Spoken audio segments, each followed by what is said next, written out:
I don't know if it's all COVID related. Maybe it is, maybe it's not. A lot of things happened that were just weird. Like you said that earlier. They try to really push on the identity politics a little bit too much.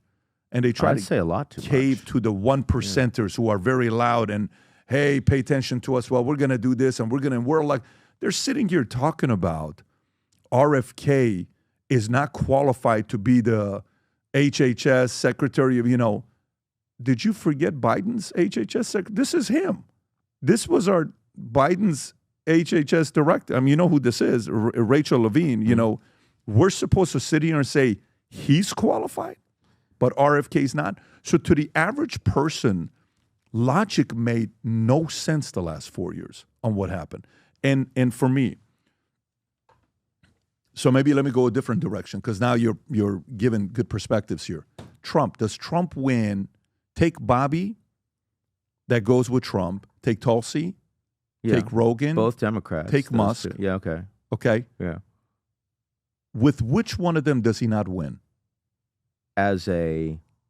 So say that Musk doesn't get behind him and puts $250 million and go to Pennsylvania to campaign for the days that he did and does the Twitter spaces that gets 1 billion views. Yeah. Say Tulsi doesn't go to Trump. Yeah. Say Bobby doesn't come out and walk out. Say, who's the other one I'm missing? I'm missing one. Tulsi, Bobby, Elon Musk. Say Musk with which... And you said Rogan, yeah, of course. With Rogan, right. Yeah. Which one of them would he have still won? I think that, again, the fact that we had, and it's still going on, I mean, the Germans just had their government implode, right? And Canada just had Trudeau implode. I mean, we are seeing across the board that this is a horrible time to be an existing leader and be attached to whatever it is that's happening, attached to this part of the economic cycle, this part of the migration cycle, this part of the information cycle that goes with that. So, I mean, my view was that Trump was not a prohibitive favorite, but a fairly strong favorite, irrespective of each of those individual components. Like, it was going to be a fairly Herculean task for the Democrats to hold power for another 4 years after that, given where inflation was, given where migration was, and how they weren't able to handle either of those things. Gaza was also an issue, right? Because there were a lot of people that didn't turn for Trump, but didn't vote at all. They lost a fair number of young progressives because they were seen as too close. Free Palestine community. Absolutely. That hurt them, right? Of course. So, yeah, I mean, I think that it matters that Elon threw $250 million and actually targeted it well in 7 swing states? Yeah, I think that matters. Do I think RFK helped with people that might otherwise not have shown up? Yeah, I think that matters. All those things matter. But you're saying without them, he would have still won. I think I still would have expected very close race. But I thought Trump was going to win this race. So Bobby doesn't come out. Tulsi, Elon, Rogan, none of these guys come out. You're saying he still wins without him. I do. I absolutely do. Well, so then okay. Case study wise, the part I'm going with is the following. Here's what I'm trying to see if it happened or not. Okay. I'm trying to really put myself in a place to believe what you're saying is the reason why that happened. Is to say, nobody was going to win. It could have been anybody as president. And even if, let's just say, let's completely change it up. Let's say somehow, some way, 2020, Trump steps out. And let's say DeSantis became president in 2020. I'm just making things up here. You're saying even DeSantis wouldn't have won on his first term. I'm saying DeSantis in 2024 wouldn't have won. Would have had a really good shot. No. Hear me out what I'm saying. Stay with me here. What I'm saying. Go ahead. Okay, so Trump wins 2016. Yes. Okay, 2020 election year, COVID starts, whatever, March 10th, they shut down, all this stuff's going on. Great. So say in 2020, Trump's like, I'm so sick of this. I'm going to go back to my regular life. Yeah. And guess what? I think DeSantis done a good job. He gets behind DeSantis, and DeSantis runs for president. Oh, in 2020, you didn't have the same issue. But hang on one second. Yeah. So then, say DeSantis wins. He's the president in 2021. Yeah. It's his first term. He's now going to compete for his second term as an incumbent. Right. But he's going to go against who? Kamala, Newsom, Whoever. Josh, and all those guys. Someone, yeah. You're saying DeSantis would have still lost. He would have lost. He probably would have lost. I think the anti-incumbent sentiment is about that. overwhelming. I don't know about that. I know. I get you. I All I'm saying is that, look. Well, let's debate it, because I want to tear apart my argument, because I want to really go with it and tell me, Pat, I still think DeSantis would have lost. Look, and we don't know what DeSantis would have governed. What I'm saying to you is, well, no, let's just say DeSantis governed the way he governed the state of Florida. Mm-hmm. If DeSantis governs the way he governed the state of Florida, do you think DeSantis would have won 2024 election? I think he would have probably had a better shot, right? In the same way that Biden staying in is like a complete disaster because he clearly is not capable of running the country for 4 years, right? It's just not possible. So again, I hear you, but I think it's important. Americans need to look outside the U.S. more than they do. There are a lot of democracies out there. They're facing a lot of the same problems. We talk about trade. We talk about migration. We talk about the media space. This is not, you asked about Facebook and social media, and you asked me about Milei. You could have asked about Bukele and El Salvador. Same. All these leaders. Yeah. So you're willing to talk with me about all of these like grassroots factors that are causing things all over the world. But then when we talk about the impact that has on an election after a unique, extraordinary global time of crisis, and it turns out that leads to overwhelming pushback. May I present? Against people in power. Let me present it to you and tear apart the argument. So let's say in a fantasy world, Trump steps out in 2020 and he says, guys, you know what? I'm not dealing with this. I want to go spend time with my grandkids and go golf. I got 20 more years to live. I want to enjoy my life. I can't stand politics. Plausible. I'm out. Yeah. DeSantis comes in. I get behind him. DeSantis wins 2021, January, whatever it is. DeSantis, the president, there's no J6. Okay? Okay. He wins. Let's go through which events he would have handled in a different way. Okay. So now, do you think DeSantis being a president, Trump still tweets? No. No, meaning, do you think DeSantis becomes president in 2021? Do you think Trump is still going to be loud and say stuff and, tweeting out? Not as much. Okay, maybe not as much. Okay.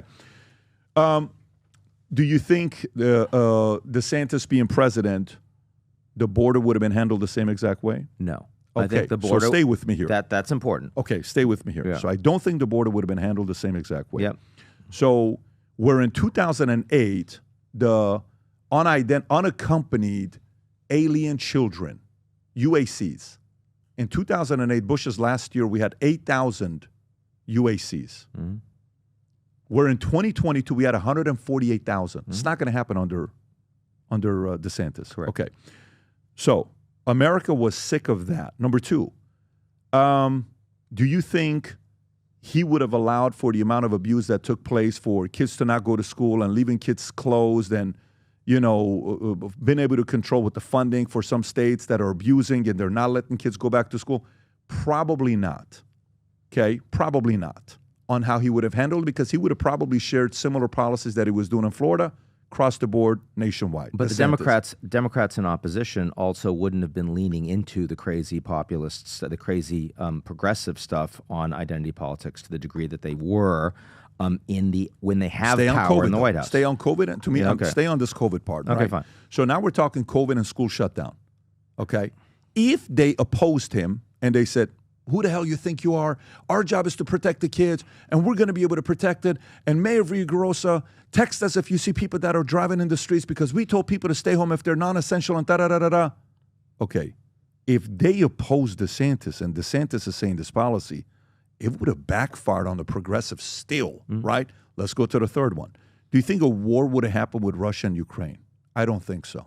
Yes. Do you think Israel? You think it would have still happened? Absolutely. Do you think Hamas and Israel still happens? Probably, yes. Okay, so you're putting those two as a yes. So meaning, you're saying Putin wouldn't necessarily have the fear towards, DeSantis as a president. Trump. Okay, fair. Absolutely. Okay, fair. That's fine. Let's stay there. So then the next one, progressives talking about puberty blockers for kids and the LGBTQ and the transgender. We have to make sure we do this. And a Randy Levine, what is his name? Rachel Levine. Rachel Levine. Yeah. He's not going to be in there. Again, less of an issue, because the Democrats aren't in the White House. You're right. So that's exactly where I'm going with you. Because the argument I'm trying to make with you is the incumbent wouldn't have lost here if a DeSantis was president. I hear you. Because I think it's policy-based, not just because all incumbents lost.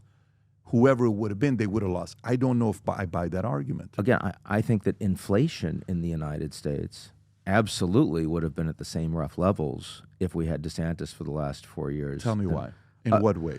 Because the reason for inflation in the U.S. and globally is because you had these incredible. First of all, because you needed to throw a lot of money in the teeth of the pandemic. That had to happen. Sure. And secondly, because you shut down global supply chain. And when it reopened, it was reopening at different times in different places. Remember, China had zero COVID for way too long. Europe was opening at some times and wasn't. U.S. different times as well. The ships aren't in the right places. You're paying massively more to get. All of that is happening. That's an enormously important issue. Fine. That's a pocketbook issue. People don't care if their wages are going up if they're paying more for eggs on a regular basis. No, I remember, listen, used car prices used to, I Incredible, couldn't believe right? a guy offered me to buy I bought my car for $100,000. Guy offers me $110,000 2.5 years later. I'm like, what are you talking about? He says, yeah, because the chips, whatever's going on with the chips, you know, that you went to a watch store, you're trying to buy a watch. There are no watches out there. They're not even making a watch. It's like, we don't have any watch. Everything is empty. So you're right. I'm with you on that part. So I'm prepared to accept that if you ask me, would DeSantis have been a stronger incumbent in an environment where incumbents are getting crushed everywhere around the world? Would he have had more of a chance? Yeah. Yes. But do I think he would have won? Would I bet on that given that I would say no? Nowadays, more than ever, the brand you wear reflects and represents who you are. So for us, if you wear a Future Looks Bright hat or a Valuetainment gear, you're telling the world, I'm optimistic. I'm excited about what's going to be happening, but you're a free thinker. You question things. You like debate. And by the way, last year, 120,000 people got a piece of Future Looks Bright gear with Valuetainment. We have so many new things. The cufflinks are here. New Future Looks Bright. This is my favorite, the green one. Just yesterday, somebody placed an order for 100 of these. If you watch the PBD podcast, you got a bunch to choose from. White ones, black ones. If you smoke cigars and you come to our cigar lounge, we have this high quality lighter cutter and a holder for the cigars. We got sweaters with the Valuetainment logo on it. We got mugs. We got a bunch of different things. But if you believe the future looks bright, if you follow our content and what we represent with Valuetainment, with PBD Podcast, go to vtmerch.com. And by the way, if you order right now, there's going to be a special VT gift inside just for you. So again, go to vtmerch.com, place your order, tell the world that you believe the future looks bright. If you enjoyed this video, you want to watch more videos like this, click here. And if you want to watch the entire podcast, click here.